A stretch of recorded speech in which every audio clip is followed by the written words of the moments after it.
Okusinziira ku minisitule y'ebyobulamu, abalwadde bano ababiri abakakasiddwa be bamu ku abo 234 omuntu eyasookera ddala okufuna obulwadde bwa Ebola be yakwatagana nabo. Okusinziira ku Emmanuel Ainebyona, omwogezi w'ekitongole ky'ebyobulamu, abantu bano bonna bakuumibwa mu bifo ebitali bya lukale nga bwe beekebejjebwa era n'ababiri bafuna obujjanjabi obuli ku mutindo.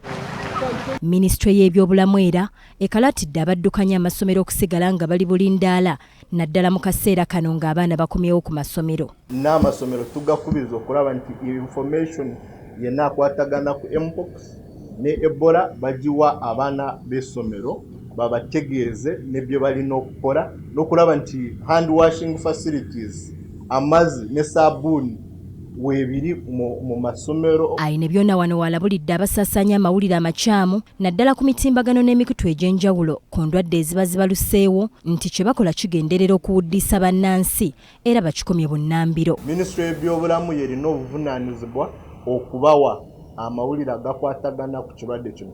Ate bw'oba nga mulabyeyo website ezisaasaanya ono information musobola otutegeeza nga minisitule y'ebyobulamu tulina obuvunaanyizibwa bw'okukolagana n'ekitongole kya UCC okulaba nti emikutu gino bagigyako. Mu ngeri y'emu, minisitule eyanjudde omwoleso gw'ebyobulamu ogugenda okubeerawo okuva ng'ennaku z'omwezi 13 okutuuka nga 15 omwezi ogwokubiri ogw'omwaka guno. Omukolo guno gugenda kugatta aboolesi abasoba mu 120 okuva mu bibiina by'ebyobulamu n'ebitongole eby'enjawulo era nga gugendereddwamu okugaba obujjanjabi eri bannansi ku bwereere. Nga nkubiriza abantu bonna bajje beetanire buno mwoleso. Ate tugenda kubeerayo n'okulaba nti tulina screening n'okulaba nti abantu babeera banaaba mu ngalo ku exhibition ate bamaintaininga kyenandiyise social distance. Dr. Maria Goretti Nachonyi okuva mu kibiina ekigatta abasawo b'amannyo mu Uganda alaze obukulu bw'okumanyisa abantu ku bulamu bw'amannyo naddala mu baana abato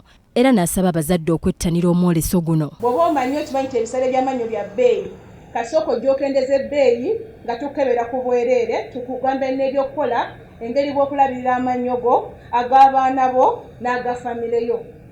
The theme of exhibition is Innovation in Healthcare, Shaping the Future of Pharma, Medical and Healthcare in Uganda. Patricia Nakaima, BBS Telefaina, agesigika.